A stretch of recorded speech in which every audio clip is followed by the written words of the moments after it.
ತರುವಿನ ನೆರಳು ಕೊಡುವಂತ ಸುಖವು ಕೊಡುವನು ಕೃಪೆಯ ದಿನವು. ಸ್ಥಿರ ಇರುವ ಮನ ಎನಗಿರಲಿ ಶರಣಾಗತಿ ಎಂದು ಬರಲಿ.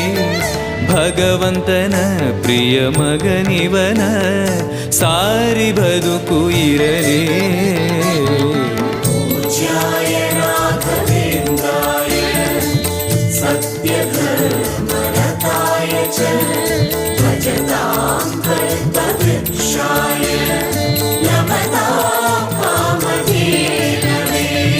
ಆಲಯವೆಂದರೆ ಮಂತ್ರಾಲಯವೇ ಬೇರೆ ನಾ ಅರಿಯಲಾರೆ.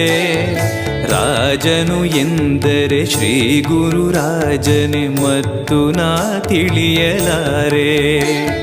ಆಲಯವೆಂದರೆ